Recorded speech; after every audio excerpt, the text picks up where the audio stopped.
New Zealand যখন আগে bat করে 247 করলো, আপনারা কে কে নিশ্চিত ছিলেন বাংলাদেশ ম্যাচটা জিততে পারে?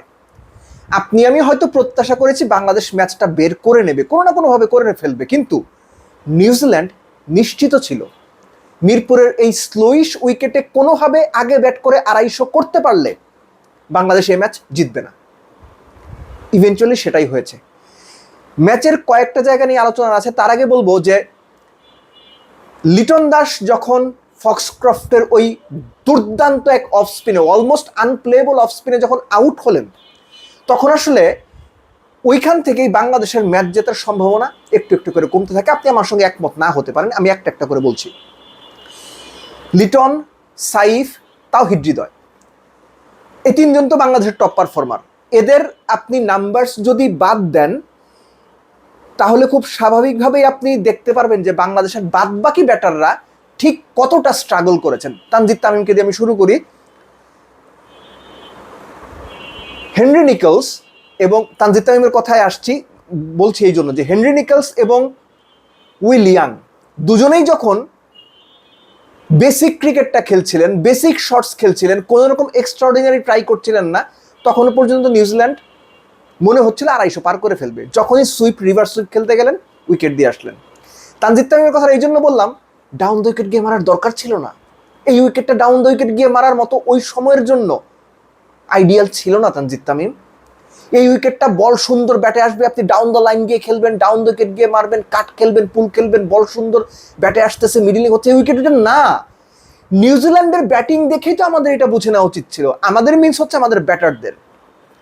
দেন comes Najmul Hossain Shanto. I am afraid Shanto, you are doing horribly wrong. খুবই বাজে ফর্মে আছেন, খুবই বাজে পারফর্ম করছেন। চলতি বছরে 15 ইনিংসে মাত্র 18 আপনার গড়, 70-এর নিচে স্ট্রাইক রেট। শান্তর এই ব্যাটিংটা 3 নাম্বার, ওই জায়গাটা বাংলাদেশকে এই বছর খুব ভোগাচ্ছে। দেন দ্য পার্টনারশিপ লিটন এবং সাইফ, এই যে 119 না 20 বলে 93-92 রানের পার্টনারশিপ, মনে হচ্ছিল ঠিক যেভাবে খেলা দরকার। সাইফ স্ট্রাগল করেছেন, এইচ লেগে 4 হয়েছে, আউট হতে হতে বেঁচে গেছেন। লিটন ওয়াজ সাবলাইম। এই উইকেটে কিভাবে খেলতে হবে, কিভাবে খেলতে হয়, কিভাবে ম্যাচটা বের করা যেতে পারে, লিটন সেটা দেখিয়েছেন। লিটনের এই ইনিংসে লিটন 50 করেননি, কিন্তু আমি বলবো পুরো দলে, দুই দলের ব্যাটারদের মধ্যে লিটন ওয়াজ দ্য ওয়ান যাকে দেখে মনে হয়েছে তিনি এই উইকেটে একদম মুখস্থ করে এসেছেন, এখানে এরকম করে খেলতে হবে। ফক্সক্রফটের ওই অবিশ্বাস্য অফ স্পিনে লিটন যখন বোল্ড হয়ে গেলেন, তারপর তাওহিদ হৃদয় তার চেষ্টাটা করেছেন। আফিফ, হি টুক হিজ চান্সেস। কিন্তু সমস্যাটা হচ্ছে কি, আপনি খেয়াল করে দেখেন নিউজিল্যান্ড শেষ 10 ওভারে কয়টা বাউন্ডারি মেরেছে আপনি মনে করতে পারবেন? 5টা। 41 থেকে 45 এই 5 ওভারে নিউজিল্যান্ড মোটে 2টো বাউন্ডারি মেরেছে। 46 থেকে 50 এই 5 ওভারে নিউজিল্যান্ড মোটে 3টে বাউন্ডারি মেরেছে। অর্থাৎ ইন্ডিকেশন স্পষ্ট ছিল, তখন সেট ব্যাটসম্যান উইকেটে ছিলেন। ফক্সক্রফট টোটাল ম্যাচের একমাত্র ব্যাটসম্যান যিনি 100-এর উপরে স্ট্রাইক রেটে রান করেছেন।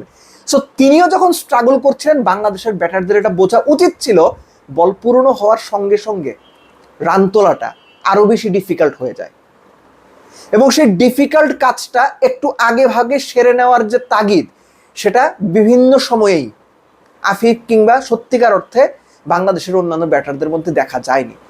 মিরাজ, রিশাদের আগে একটা বাংলাদেশের দল যখন ঘোষণা করা হয়, আমি একটা আলোচনাতে বলেছিলাম যে ফিনিশার বলতে কেউ নাই। 6 নম্বরে নেমে ফক্সক্রফট যেভাবে 59 রানের ইনিংস খেললেন 58 বলে, বাংলাদেশে ওটা করার মতো কেউ নাই।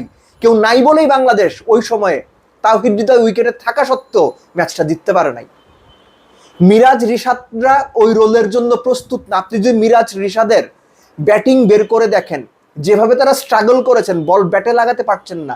তাদের যে left arm orthodox Jayden Lennox, মিরাজকে 2টো বল করলেন, মিরাজের কাছে কোনো ক্লু ছিল না। তিনি যদি বোল্ডও হয়ে যেতেন, কিছু করার ছিল না। মিরাজ কিছু বুঝেন নাই, দাঁড়াই ছিলেন উইকেটে। সো জিনিসটা হচ্ছে কি, এতে মিরাজের যতটা দায় তার চেয়ে বেশি দায় হচ্ছে উইকেটে বোলারও ভালো বল করেছেন, দারুণ বল করেছেন, টাইট লেন্থে। শুধুমাত্র জেডেন লিনেক্স না, পুরো নিউজিল্যান্ড সেট আপই ডিসিপ্লিন ওয়েতে বল করেছে।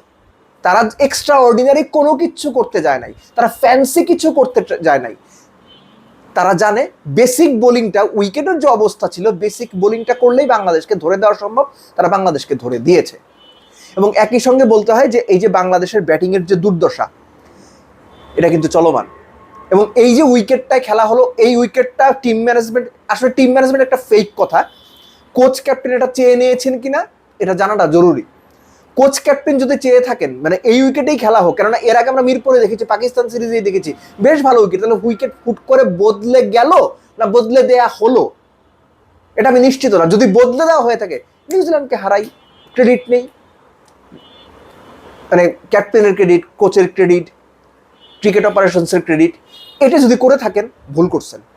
সামনে বিশ্বকাপ, এই উইকেটে বিশ্বকাপ খেলা হবে না, এবং এই উইকেটে খেলে নিউজিল্যান্ডকে হারাইতে পারবেন, সিরিজ হারাইতে পারবেন, হোয়াইট ওয়াশ তো আর করতে পারবেন না, সিরিজ হারাইতে পারবেন, লাভ কিছু হবে না।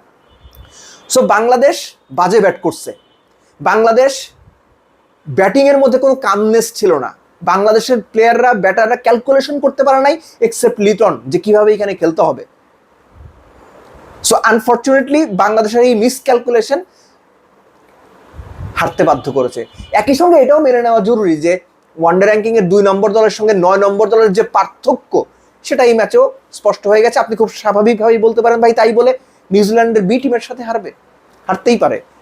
নিউজিল্যান্ড এখন যে পরিমাণ ওয়ানডে ওরিয়েন্টেড টিম, কিংবা ওয়ানডের জন্য তারা যেভাবে প্রস্তুত, পুরো নিউজিল্যান্ডের স্কোয়াড, এই স্কোয়াডের কথা বলছি না, সব মিলে 30-35 জন প্লেয়ার, এটা অবিশ্বাস্য। সবশেষ নিউজিল্যান্ড যে ওয়ানডেটা খেলেছিল, সেই ওয়ানডে থেকে বাংলাদেশের বিপক্ষে যে ওয়ানডেটা খেললো 8টা বদল আছে। আমরা ভুলে যাই যে এই নিউজিল্যান্ড টিমটা ভারতকে ভারতের মাটিতে হারিয়েছে, এই নিউজিল্যান্ড টিমটা ওয়েস্ট ইন্ডিজকে ওয়ানডেতে হারিয়েছে সিরিজ, এবং 3-0 হারিয়েছে। এই নিউজিল্যান্ড টিম ইংল্যান্ডকে ওয়ানডেতে হারিয়েছে, এই নিউজিল্যান্ড টিম পাকিস্তানকে 3-0 হোয়াইট ওয়াশ করেছে। সো ওয়ানডেতে নিউজিল্যান্ডের যে ফর্ম, তাদের যে প্লেয়ার্স পুল, সেটা দুর্দান্ত, এবং সেটারই আমরা আরেকটা রিফ্লেকশন দেখলাম বাংলাদেশের মাটিতে। যে কন্ডিশন তাদের জন্য অচেনা, যে কন্ডিশন তাদের জন্য চ্যালেঞ্জিং, সেই চ্যালেঞ্জটা তারা নিল এবং বাংলাদেশকে ম্যাচ হারালো, ক্যালকুলেশন করে ম্যাচ হারালো। আর বাংলাদেশ সামর্থ্য সুযোগ থাকা সত্ত্বেও নিউজিল্যান্ডের এই বি সির মাঝখানের একটা টিম, সেটাকেও হারাতে পারলো না। কেন? ওই যে মিসক্যালকুলেশন, ওই যে উইকেট বুঝে অ্যাপ্রোচ করতে না পারা, নিজের দেশের উইকেট, আপনাদের পছন্দের উইকেট হয়তো, বা আপনাদের চেনা উইকেট, সেখানেও আপনারা মুখ থুবড়ে পড়লেন, যেখানে নিউজিল্যান্ড দেখিয়ে দিল এই উইকেটে কীভাবে ব্যাট করতে হয়। এই উইকেটে আগে ব্যাট করলে 250 রান করলে অপোনেন্ট এভরি সিঙ্গেল চান্স তারা ওই রানটা কাভার করতে পারবে না, বাংলাদেশও পারেনি। সো আলোচনা করতে গেলে আসলে আলোচনা বড় হবে। একটা ছোট তথ্য দিয়ে শেষ করি, সেটা হচ্ছে নিউজিল্যান্ড ইনিংসে কোনো ছক্কা নাই। 2019 বিশ্বকাপে গ্রুপ পর্বের ম্যাচে এরকম সবশেষ ঘটনা ঘটেছিল 6 বছর আগে। এবং যেটা আমি আগেই বলছিলাম যে নিউজিল্যান্ড শেষ 10 ওভারে মাত্র 5টা 4 মারিছিল, মাত্র 5টা। সো ওখান থেকেই বাংলাদেশের ব্যাটারদের বুঝে নেওয়া উচিত ছিল যে এই উইকেটে ধুমধারাক্কা ব্যাটিং করতে গেলে চলবে না, এই উইকেটের নায়ক হইতে গেলে চলবে না, এই উইকেটের দরকার হবে ওইরকম লোক, স্বাভাবিকভাবে আমরা তাদেরকে বলি একদম মাটি কামড়ে পড়ে থাকা, দাঁত মুখ চেপে খিচ্চে পড়ে থাকা, টুকটুক করে রান করা এবং একটা বড় পর্যায়ে বা একটা বড় রান করে দলকে জেতানো। আনফর্চুনেটলি বাংলাদেশের ব্যাটাররা সেটা করতে ব্যর্থ হয়েছেন। বাট স্টিল আমি বলবো লিটন দাস ওয়াজ সাবলাইম। আমি এখনো মনে করি লিটন দাসের ওই আউটটা, ওই দুর্দান্ত প্রায় আনপ্লেয়েবল ওই বলটায় লিটন আউট হওয়ার সঙ্গে সঙ্গে বাংলাদেশের ম্যাচ জেতার যে সম্ভাবনা ছিল সেটাও শেষ হয়ে গেছে।